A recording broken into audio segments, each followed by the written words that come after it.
Hello everyone and welcome back to the Great Book of Grudges. My name is Nathan and we're back with another Total War Warhammer video. We're back to Warhammer 1 at the moment, as of course we're going to have a retrospective on how the races and factions have changed over time, and we've done most of the base game races and that only leaves one more. Now we're going to take the time to look over the Dwarfs and see how they've changed in the 5-year period since Warhammer 1. The Dwarfs themselves are a popular race and faction, mainly because it's focused on heavy armor, loads of gunpowder, and, well, just grumbling. Originally one of the 4 base game races, the Dwarfs have always been fairly popular. They were very popular back in the day in the tabletop, and they did receive a lot of lore that's kind of transferred over here into the Total War series, so let's just check them out. The Dwarfs, like every other base game race in Warhammer 1, started off with 2 legendary lords. We have Forgrim Grudgebearer, the High King of Karazakarak and the High King of the Dwarfs, a very popular character and was really well loved throughout the tabletop. And of course Ungram Ironfist.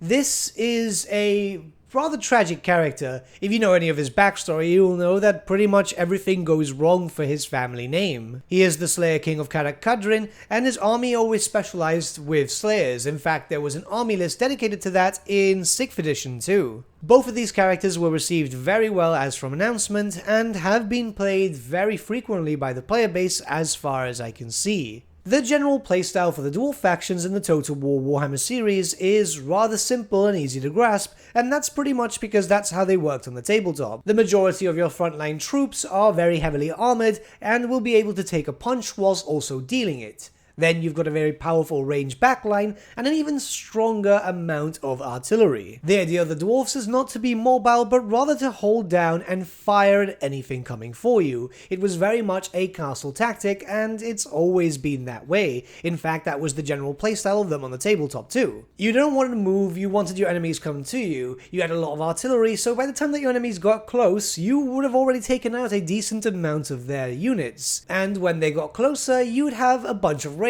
such as Quarrelers, Handgunners, even Iron Drakes. You would just be doing as much damage as possible, and if your enemy got close enough to you, then they'd have to deal with very heavily armored forces and a lot of great weapons hitting them back. This of course does mean that the Dwarfs are very powerful if they don't need to move. However, they aren't very mobile, so if enemies can get around them and flank them and so on, this is where trouble comes into play. The Dwarfs cannot deal with movement too well, and will have their lines broken very easily. Paired with the fact that the Dwarfs also do not have magic, well, you have to learn to adapt and survive. Magic is very powerful in the Total War series, and if you don't have access to that, well, artillery and gunpowder is going to be your best friend. Construction-wise, the Dwarfs have always had their stuff rather well streamlined, where a grand majority of your units can be found in 2 buildings, and that's pretty much most that you will need throughout the whole campaign. This is of course the building tree in Warhammer 1. In Warhammer 2 it didn't really change that much, if not at all. The Dwarfs have always been, and it looks like they will always be, a easy faction for players to get used to. The tech tree for the Dwarfs is one of the largest throughout the whole series. I believe it is the largest, with the Skaven being the second largest. Now as you can see, it's absolutely massive, and the reason behind this is because the Dwarfs specialize in many different things. The tech tree itself is divided into 2 sections. The upper half is focused around economy, diplomacy, public order, all the basic administration stuff that you, the player, will need if you wish to make new allies, if you want to stop corruption from creeping in, and if you want more money for more armies. Whereas the bottom half of the tech tree will focus very heavily on your forces, upgrading them, give them different benefits, make them more potent in the battlefield,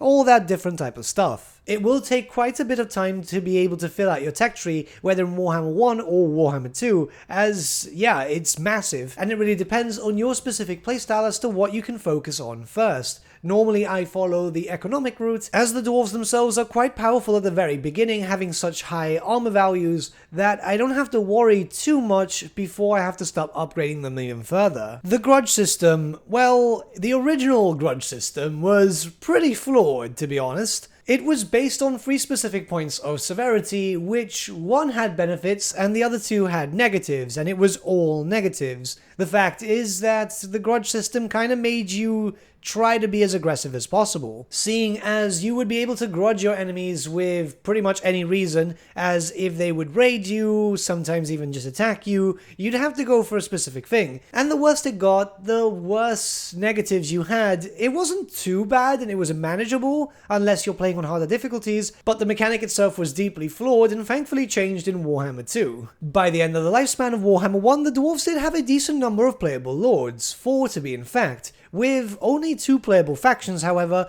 so you could still be able to co-op, but you wouldn't want to anyway, considering that one of them was Belegar. That being said, let's have a proper look at each of the possible legendary lords and where they came from. Forgrim Grudgebearer is the first of the base game legendary lords for the Dwarfs. Very fun to use, quite heavily armored as obviously he starts off mounted, and he's able to deal a lot of damage just as well as take it. He is one of the easiest legendary lords to get used to, and one of the best when it comes to the dwarves in all honesty. Mind you, the dwarves do have pretty good legendary lords. All of them in fact are pretty good, barring Belegar. Ungram Ironfist was the second playable legendary lord for the dwarves at the beginning, a melee based character much like Forgrim, but rather than focusing on armor, he focuses on dealing melee damage straight off the bat. Following around a Slayer-based playstyle, Ungram is honestly one of the fun ones. Keep in mind that the dwarves themselves focus very heavily on range and artillery, and this lord is focused more on just getting in your face and just fighting with an army of unbreakable warriors. Unfortunately, at the beginning he did not start off with his own unique start position, but then again this was an issue that we know was very common throughout the Warhammer franchise at the very beginning, and I'm not too sure why, but hey, at least that started getting fixed in Warhammer 2. And now we have Granbundo, or Alejandro if you remember that issue, which when you used mods for some reason he'd be called Alejandro. No idea why that happened. So Granbundo is a FLC legendary lord nowadays, but he was implemented in a different sense. He was a White Dwarf exclusive character for about a month or so you could either wait a month, or you could go and buy White Dwarf magazine, which is the magazine made by Games Workshop. An interesting incentive, as obviously this system has been done again in Warhammer 2, and Granbundo is pretty much dwarfs on easy mode. His mechanics make the game far easier due to the fact that he's got some powerful buffs that you can switch around every number of turns, and honestly, yeah, easy mode. There's no other way to explain this character. And then of course we have Belegar Ironhammer, the Lord of Karakade Peaks, but yeah, the King Without the Hold. He is an interesting character. He was brought in with the King of the Warlord DLC, and unfortunately he is the worst legendary lord for the dwarfs. Mainly because he has this mechanic which basically makes his units and armies extremely expensive until you recapture Karakade Peaks, which can be done in around, I believe, 11 turns or so, but if you're playing in harder difficulties it can be a lot more difficult. It's just a weird implementation. I'm not really complaining too much. It's just Skarsnik, the other lord that was in this pack, doesn't have any of those shortcomings, and yeah, it's just weird. The Dwarf Roster is divided into 3 specific subgroups. You've got the melee units, which is mostly heavily armored troops with either sword and board, or axe and board, or hammer and board, or great weapons. The exception to the rule is of course Slayers, who wear no armor but are able to do a lot of melee damage and are unbreakable too. The next section is of course your range units, which you have a lot of powerful range. The majority of them also have very decently high armor, so they're able to do quite a decent amount of melee damage too. This is the whole hammer and anvil thing. You can fight from afar, but if they get close enough you're able to do some damage. As I said, don't move yourself, you don't have to move, just let your enemy come to you, especially when you have a decent amount, and I mean a very varied amount of different artillery pieces, which means that you can fire at your enemies from pretty much the other side of the map. Like I said, dwarf, hammer, anvil. You don't move, you fire, and when they come to you, you just hold them down. It's the perfect playstyle if you don't want to think too much. Now, as we are aware, the dwarves have no access to magic. This has always been the case from their lore, so a rune system was implemented very much in the same vein as bound spells. This is the Warhammer 1 variant, which wasn't too bad. You were able to just knock off a lot of different things, active, and just go straight through, and yeah, they were decent. They were pretty decent. The only problem is that you couldn't upgrade them or anything, which means that whilst the enemy could overcast and potentially do damage, bear in mind that obviously dwarves do have magic resistance, you were still pretty much on tier 1 spells, if that could be the best translation for it.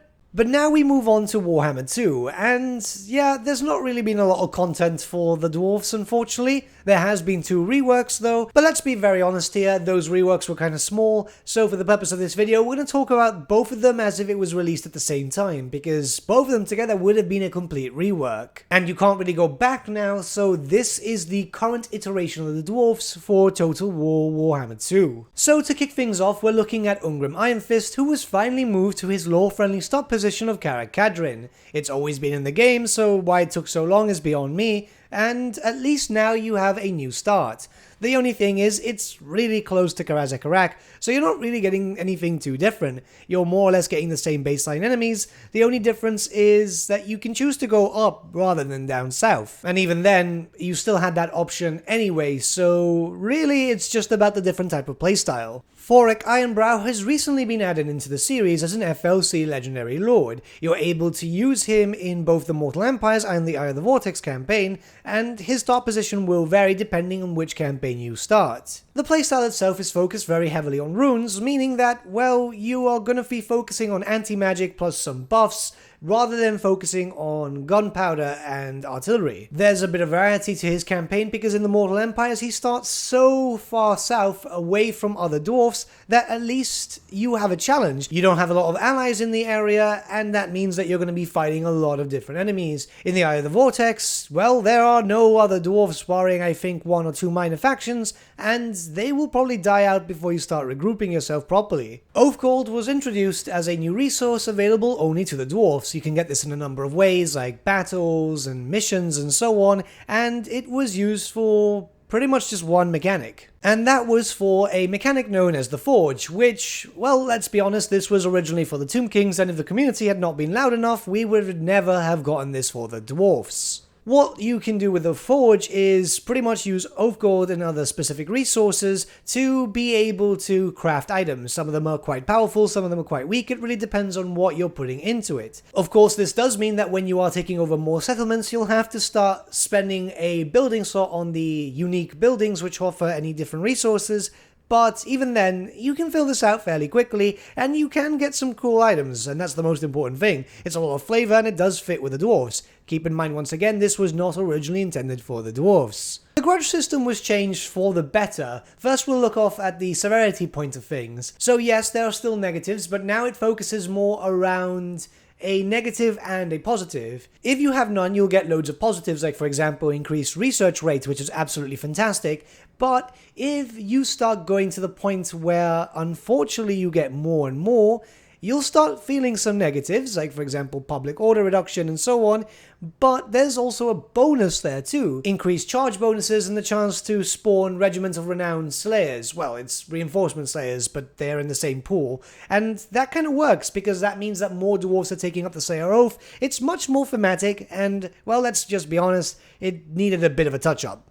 Legendary grudges were added in to each of the legendary lords, and they all have unique ones, which is great because again, keeping on theme, and it's just nice to have something more stylized for each legendary lord. The system regarding the book is more or less the same, however, when it comes to severity, the longer that your grudges stay in the book without being stricken out, the worse your severity will get. So that means that you'll have to be fairly aggressive if you end up getting a decent amount of grudges and you haven't been able to deal with them. Which, yes, kind of works against the whole dwarf aspect thing, because generally they don't like to move out too much and so on, but it does still make sense, and I think it's still a good change. And finally, Rune Magic had a massive overhaul, to which it now acts like a Law of Magic, just without any Winds of Magic needed. Instead, you'll be able to upgrade all your different runes and make them stronger, overcasting in a certain sense, but you would be able to cast them a limited amount of times, depending on how long the battle lasted. Whereas here, when you would use one specific rune, the others would be locked on a cooldown too, so you wouldn't be able to spam them all like you used to be able to, which in all fairness is pretty good, and you could more than easily have multiple runesmiths or rune lords, so you're still able to spam out the runes without too much of an issue. In terms of playstyle and mechanics and so on, the dwarves are doing okay. Sure, they could use a few touch-ups here and there, but I'm imagining that they will get more content in the future,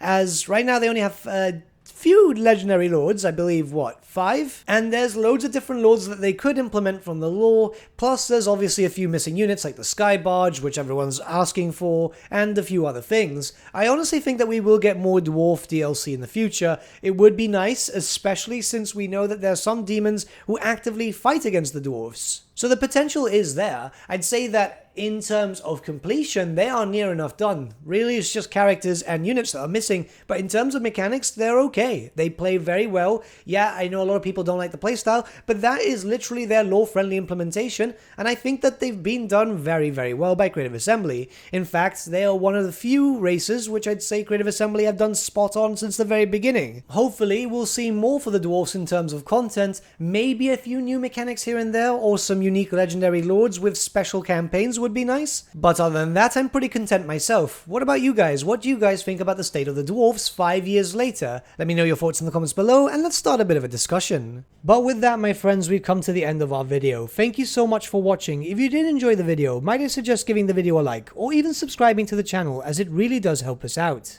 In the description section below are various links to different social media platforms such as Facebook, Instagram, and Discord. Also in the description section is an affiliate link with Element Games where you could buy loads of hobby-based products, not just Warhammer, for 10 to 25% off. Making a purchase using that link and also our special code, which is also in the description, supports the channel at no extra cost to you, which we think is rather cool. A big thank you to our patrons. Your support means the world to us. It's amazing that people want to help a small channel like us grow and get to a higher level of content. A big thank you to Gibraltar LUSC, Ryan Bertsche, Andrew Prince, and Okro for subscribing to us at our Fane level. You guys are super cool. And a big thank you to Edward Yule, VS Vasan, Aaron Whitman, and Shaggy for subscribing to us at our King level. Honestly, we can't thank you all enough. And lastly, a big thank you to all of you for liking, sharing, and commenting on these videos. Honestly, it's because of you guys that the channel's been growing at such a great pace lately, so we can't thank you all enough. But with that, my friends, thank you so much for watching once again,